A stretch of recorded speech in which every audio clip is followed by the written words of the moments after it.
welcome back to the channel. And if you do not know the result of Italy against Scotland, then please go and find that out, because I'm going to spoil your day. All right, amazing. Congratulations, Italy. What a slice of history right there. And do you know what? In the video I did in the build-up to this game, I highlighted that Italy have a better results against Scotland than any other Six Nations team, with wins in 2015, 2012, 2010, 2008, 2006, and an incredible 6 out of 15 wins in Rome, which, considering how it seems like Italy can't buy a win, that's a phenomenal record. The difference was, this is one of the best Scotland teams ever. So to have pulled off the victory now after 9 years of defeats against the Tartan Army travelling to Rome, it's just awesome. Awesome for the Six Nations. I mean, absolutely devastated for Scotland. They will be gutted that they're not able to travel to Dublin for a championship decider. It looks like really the tournament's going to be decided here today at Twickenham in the game that's going to kick off in just a little while.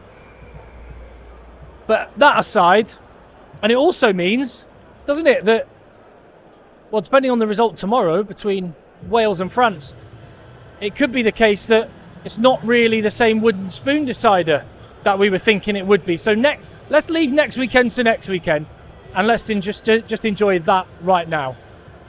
There was a round of applause in the media room downstairs here at Twickenham for that Italian result. We were all gathered around the TV watching it, and you just can't help but be caught up in the romance of it. And it's just a great story, isn't it? This sport is absolutely incredible. And so, yeah, let me talk about that game a little bit more. If you haven't already, I would love it if I would earn your subscription on the channel. You can see behind me, that's the Irish team just down there warming up. The England team are up the other end. Yeah, it's been a great day. Actually, the clouds are just gathering over Twickenham. I hope that doesn't affect the result too much.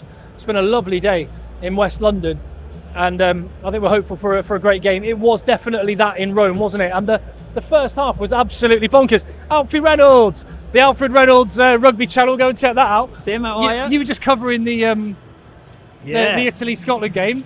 What a match!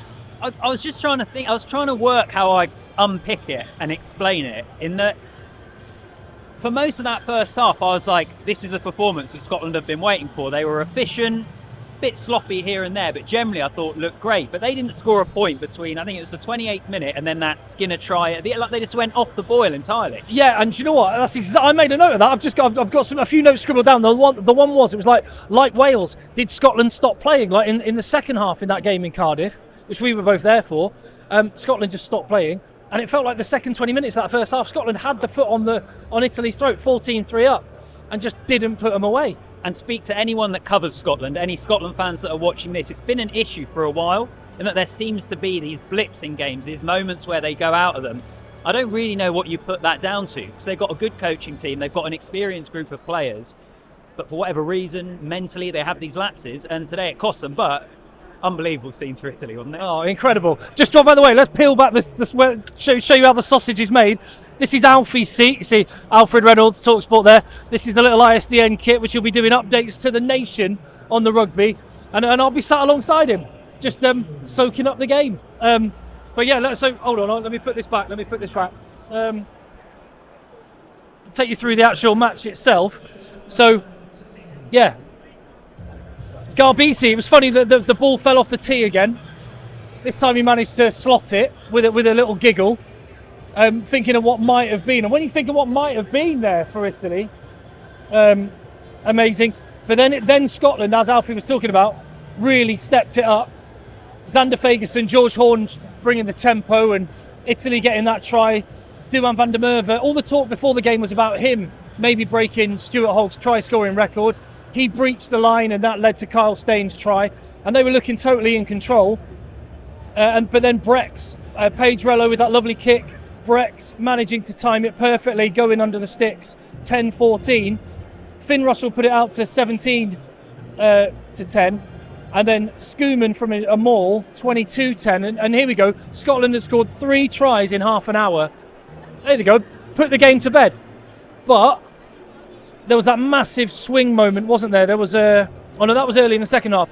Scotland, with ill discipline, managed to let Italy back in, and 6 points down at half-time, 22-16 to Scotland. You actually thought Italy had got a sniff, and that last, as Alfie was saying, the last 10 minutes of the second half, of the first half, just gave Italy a shot.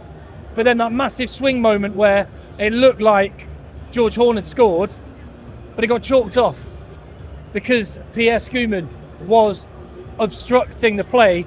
And then very soon afterwards, an amazing moment. What about Alfie? What about that moment? Louis Liner. Did you see Michael Liner? No, I didn't. In tears in the crowd. Oh, it's awesome, isn't it? What an impact as well, because he's an interesting player in that he had that season with Quins when they won the league, where it's unbelievable. He's had quite a lot of injuries. We haven't seen him as much in the Premiership. And then all of a sudden, he's come back. He declares for Italy, the country of his birth. So awesome to see him back, to be honest. And actually, you look at the Italian back three, the likes of Montiuani, Capozzo could shift back to fullback because Liner comes in on the wing, and Menoncello as well moved back into the centre line. I think his inclusion made the Italian backline, gave it a lot better balance as well. Yeah, and I think the word I used when I saw the team announced was they looked like they got a bit of steel. Seb Negri was back, but Menoncello and Brex, a centre partnership. Honestly, I'd take that as an England centre partnership if they were English. They are class. And all the guys you just mentioned are young. They've got years, and when you think the under-20s are looking really strong, they've got guys like Ross Vincent. Who knew he had that in his locker? Amazing break ahead of which led to the try for the Varney try, which put them 28-22 ahead. Yeah, they've just got young guys, and it's the scrum was looking good. We haven't seen that for a while, and it's a dominant Italian scrum, and so there was all the bits and pieces were finally put together in one moment.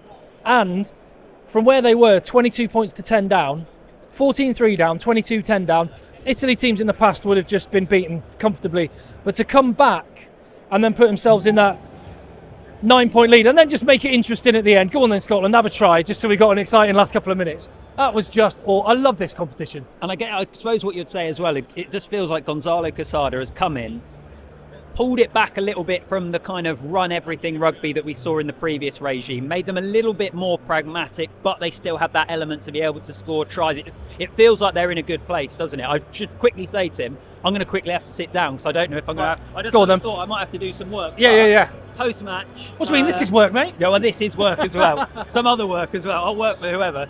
Post-match, though, we'll have a chat as well after the England Ireland game. We'll have some other stuff coming your way. Alfred Reynolds Rugby, go and check out his channel. Egg Chasers, and I'll rope Alfie in for a bit of a natter after the England Ireland game, which is what is coming next. If you haven't already, hit subscribe on the channel and give the video a thumbs up. That really helps. Well done, Italy. Enjoy that. Scotland fans, how are you feeling? What are you thinking? Setting your... I mean, when that French try, or that try, non-try at the end of the France-Scotland game, when we had that, you were licking your wounds, thinking that you might have been robbed of a Grand Slam showdown in Dublin, but that's immaterial now, isn't it? How are you feeling? Let me know in the comments. I'll see you on the next one.